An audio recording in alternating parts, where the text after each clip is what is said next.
नमस्कार। भाग्योदय विचार प्रवाह श्रृंखला की 168वीं 168 कड़ी में आपका स्वागत, अभिनंदन, प्रणाम करता हूं। आज रविवार 13 अगस्त 2023, परसों स्वाधीनता दिवस है भारत का। आज़ादी की बहुत बहुत बधाइयाँ, ढेर सारी शुभकामनाएं देशवासियों को, भारतवासियों को, भारतवंशियों को।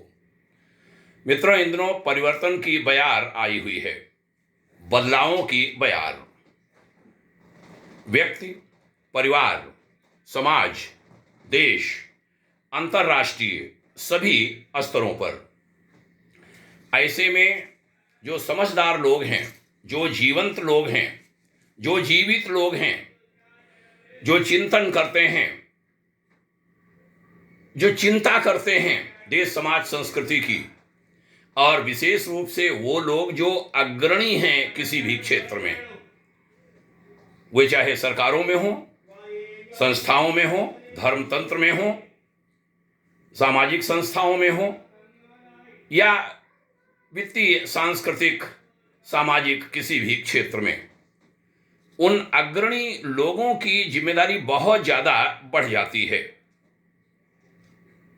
आइए आज इसी पर कुछ बात करें। हमने पिछले 3-4 महीने में पीछे के लगभग 1000 वर्षों का इतिहास काफी कुछ सुना, पढ़ा।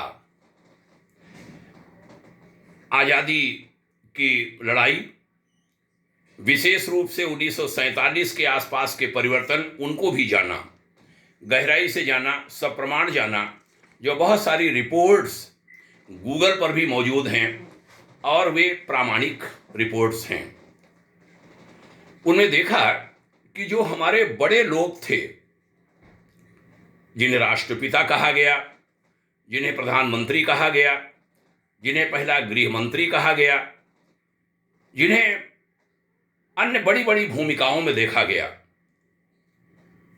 उनके बीच संबंध खराब होते देखे गए।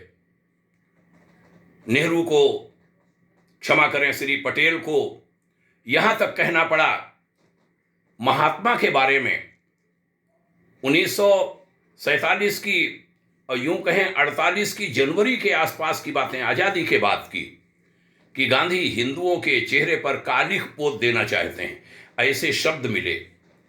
हम लोग तो उस समय पैदा भी नहीं हुए थे। हम लोग बहुत अचरज में हैं कि ऐसा सब कुछ क्या घटा होगा।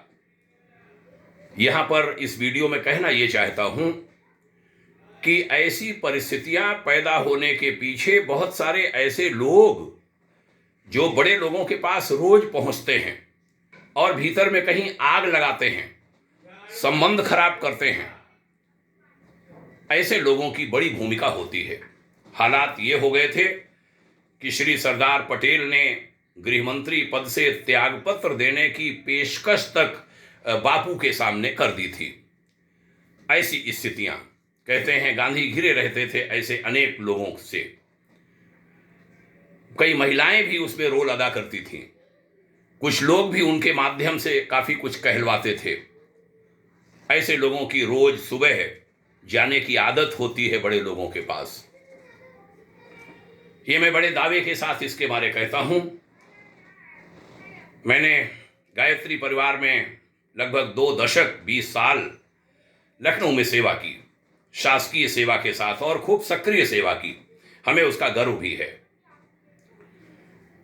फिर हमने सेवा छोड़ी, अपनी मातृ संस्था में सेवा देने के लिए मैं हरिद्वार गया। कुछ परिस्थितियां हुई, 7 बरस बाद दूसरी संस्था में गए, उसके 5 साल बाद तीसरी संस्था में गए। कोई ईश्वरीय इच्छा शायद हो, एक लंबा अनुभव कराया गया। हमने संस्थाओं में भी समीप से देखा। बहुत सारे लोग ऐसे घेरे रहते हैं बड़े लोगों को, अग्रणी व्यक्तियों को, सूत्र संचालकों को। अपना मन बड़ा पाक साफ रहा है, कोई आशा अपेक्षा कभी किसी से रही नहीं। त्यागी तपस्वियों के परिवार से हूं, वो भाव है, और वो भाव ईमानदारी से है, जिसको सीना ठोक कर मैं कह सकता हूं हमें कई बार सख्त शब्दों में भी कहना पड़ा, आगाह करना पड़ा। हमारा झगड़ा करने का, लड़ाई करने का, विवाद करने का स्वभाव नहीं है। मैं बहुत सहनशील हूं, बहुत ज़्यादा सामंजस्यपूर्ण नीति भी अपनाता हूं। लेकिन हाँ, एक बोल्डनेस है कि जहां पर जरूरत हो वहां पर पूरी सहनशीलता के बाद कहना चाहिए। सो कई बार कहा भी। मैंने सरकारों में देखा, बड़े प्रशासक, ऐसा नहीं वहां कान नहीं भरे जाते, वहां भी भरे जाते हैं, उनके पास भी लोग पहुंचते हैं, लेकिन सफल प्रशासक बड़ी सफाई से जिसके बारे में कहा जा रहा है उसको वॉच करते हैं। अनेक बार ऐसा होता है कि जिसके बारे में ज्यादा कहा जाता है वो व्यक्ति सही होता है, वो सही निकलता है, और वो प्रशासक सफल होते हैं जो ऐसे व्यक्तियों को लेकर के दूर तक चलते हैं। ये हमने बहुत निकट से, मैं तो राज्य स्तर पर ही रहा हूं, छोटे स्तर पर, जिला स्तर पर तो मैं रहा ही नहीं, और मैंने वहां पर देखा बड़े सारे लोगों को। यदि बड़े लोग, नेतृत्वकर्ता ऐसा कर सकें, तो कहीं साथ बिठा सकें, जिनके बारे में कहा जा रहा है, जो कह रहा है उनको साथ बिठा लें।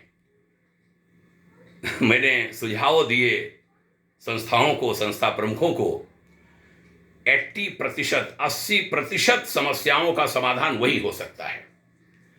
लेकिन दुर्भाग्य ऐसा होता नहीं, क्योंकि कई बार व्यक्ति स्वयं छोड़ता है कि तुम जरा देख करके आओ, फिर वो लोग लाभ उठाते हैं, और वो बड़े हल्के लोग होते हैं, और वो लोग बहुत बड़े वजनदार लोगों की समीक्षा क्या कहें, उनके बारे में कान भरते हैं बड़े लोगों के।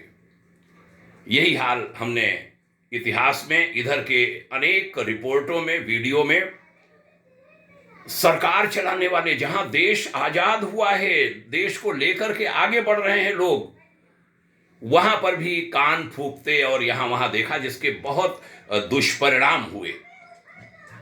बड़ा नुकसान देश की जनता को, यहां से पाकिस्तान तक सबको उठाना पड़ा।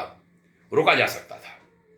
बाद में युद्ध हुए, बहुत सारी गलतियां हुई, चारित्रिक गलतियां भी सुनी, अचरज होता है। आज ही हमने कम से कम 5 वीडियोज, चारित्रिक वीडियो सुने, बहुत बड़े लोगों के, बहुत बड़े नाम है वो। दुख होता है। और वो अफवाहें नहीं है भाजपा सरकार की, मोदी सरकार की, वो बड़े बड़े पत्रकारों ने जारी किए हैं, और बड़े सारे प्रमाणों से हैं, साहित्यिक प्रमाणों से हैं, पुस्तकों के पेज और उसका पूरा उद्धरण लिखते हुए उन्हीं के लोगों ने लिखे हैं, जो बड़े लोगों के साथ लोग रहे, उन्होंने किताबें लिखी हैं, उसके उद्धरण हैं, इसलिए वे झूठ नहीं हैं। संबंध खराब हो जाते हैं बड़े लोगों के बीच, लेकिन साफ दिल वाले व्यक्ति वास्तव में बहुत बेहद पीड़ा पाते हैं, क्योंकि उन्होंने देश समाज के लिए अपना जीवन दिया हुआ होता है। उनको बहुत पीड़ा होती है ऐसी परिस्थितियों से कि क्या करने निकले थे और कहाँ फंस गए, वो चीजें हम कर नहीं पा रहे हैं। बहुत पीड़ा होती है उनको, बड़ा दर्द होता है। वह दर्द जीवन भर उनके निकल नहीं पाता। ये तो आध्यात्मिक शक्ति हमारे जैसे लोगों की है कि मस्त रहते हैं बहुत सारी चीजें झेलने के बावजूद। व्यक्ति की इसी कमजोरी का लाभ उठाते हैं ऐसे लोग, जो स्वयं चाहते हैं कि ऐसी वैसी बातें लोग आके बतावें हमें, और इस बहुत नुकसान होता है संस्थाओं को। देश कमजोर होता है, गलत निर्णय हो जाते हैं जिनका दंश सैकड़ों पीढ़ियों को भुगतना पड़ता है। बड़े बड़े तपस्वी महापुरुषों की संस्थाएं कमजोर हो जाती हैं, जिसको रोका जा सकता था, और बड़े आराम से। उसके लिए कोई बहुत बड़ी कसरत करने की आवश्यकता नहीं थी, केवल एक नेक नियति की आवश्यकता थी। मुश्किल ये होती है कि समझदार लोग लिहाज में बड़ों से कहते नहीं, इंगित करते नहीं। वो भी मेरी समझ में गलती है। बहादुर मानस वाले लोग कह देते हैं, वे नेतृत्व की शत्रुता तक को मोल ले लेते हैं। मजबूरी में ऐसा व्यक्ति अक्सर अलग हो जाता है। नए रास्ते उसे बनाने पड़ते हैं। वो चाहता नहीं, क्योंकि उसकी व्यक्तिगत महत्वाकांक्षा कोई होती ही नहीं कि उसका कोई नाम हो, कोई संस्था हो, अलग पहचान हो। वो तो मर्ज हो जाना चाहता है, दूध और पानी की भांति। लेकिन विवश होता है कि जीवन मुश्किल से मिला है, यहां तक कि समझ बड़ी मुश्किल से मिली है, और उसको यूं ही कूड़े में बर्बाद कर दिया जाए, यह भी उचित नहीं। ऐसा व्यक्ति सोचकर अलग होता है। कई लोगों से अच्छे अच्छे काम भी होते हैं, कई लोगों से साधनों के अभाव में, संगठनों के भी अभाव में वे बड़े काम नहीं हो पाते जिसके लिए उनके जन्म होते हैं, जिसके लिए उनकी आध्यात्मिक सत्ताएं उनको ढूंढ करके निकालती हैं, गर्भों तक से निकालती हैं, माता के गर्भ तक से पकड़ती हैं और सेती पालती हैं, बहुत आगे बढ़ाती हैं। ये वास्तव में राष्ट्र की, और मैं कहूं युग की हानि होती है, युग का नुकसान होता है। इसलिए मैं कहता हूं, खासकर जो बड़े कहे जाने वाले लोग हैं, वह छोटे मन के नहीं बने। बड़े मन के लोग जब छोटे मन के बनते हैं, बड़े लोग जब छोटे मन के बनते हैं, बहुत बड़ी हानि होती है। बड़े लोगों को बड़े मन वाला ही होना चाहिए। हमने अपने जीवन में ऐसे विभिन्न अनुभव सार को 108 बिंदुओं में बांटा है। उन पर आधारित एक पॉकेट बुक छप रही है, जिसमें विविध नेतृत्व को हमने शिक्षात्मक बिंदु कहे हैं, लिखे हैं। जो नेतृत्वकर्ता, बड़े बड़े शासन के देश को चलाने वाले, उनसे कहां गलतियां होती हैं उनको भी इंगित किया है, कहां सुधार हो सकते हैं। संस्थाओं के प्रमुखों के लिए लिखा है, साथ ही अफसरों, नेताओं, प्रबंधक स्तर के व्यक्तियों से भी कुछ बातें कही हैं। इसके अलावा देश के युवाओं, किशोरों से भी अनुभवजन्य बातें कही। वो सभी 108 पॉइंट जीवन के अनुभव से निःसृत हैं, कोई विद्वत्ता या कलम की जादूगरी से नहीं। साथ ही प्रौढ़ों, वृद्धों से भी कुछ बातें कही हैं। छोटे बच्चों के साथ अभिभावक क्या क्या करें, यह भी इंगित किया है। 108 बिंदुओं की वह पॉकेट बुक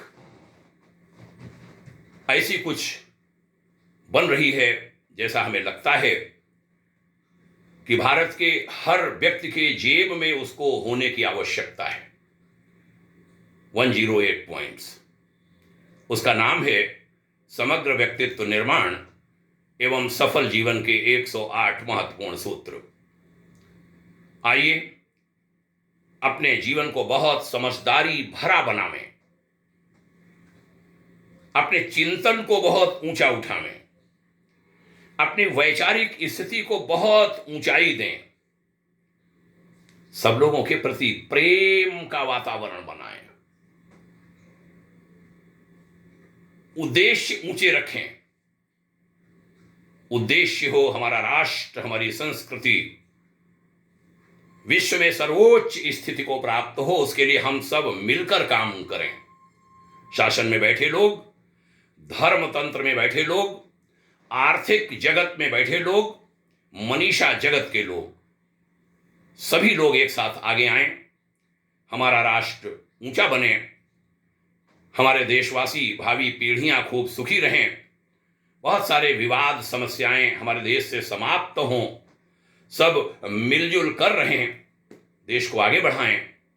आइए ऐसा ही संकल्प लें। आप सभी ने इस लंबी वार्ता को सुना, इसके लिए हमारा प्रणाम, बहुत धन्यवाद सुनने के लिए। आपके उज्जवल भविष्य की भाग्योदय शुभाकांक्षा। यह साप्ताहिक वार्ता है रविवासरीय। उधर दैनिक वार्ताएं युगऋषि विचार श्रृंखला के अंतर्गत हमारे मार्गदर्शक पूज्यवर आचार्य श्रीराम शर्मा जी के विचार रोज जा रहे हैं, जिसका आज 956वां दिन है।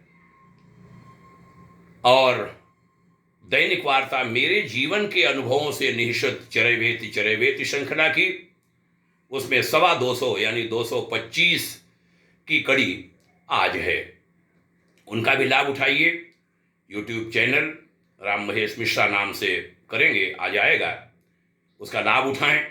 भाग्योदय फाउंडेशन आपके मंगल में उज्जवल भविष्य की हार्दिक कामना करता है। प्रणाम। जय हिंद। शुभकामना। ओम शांति।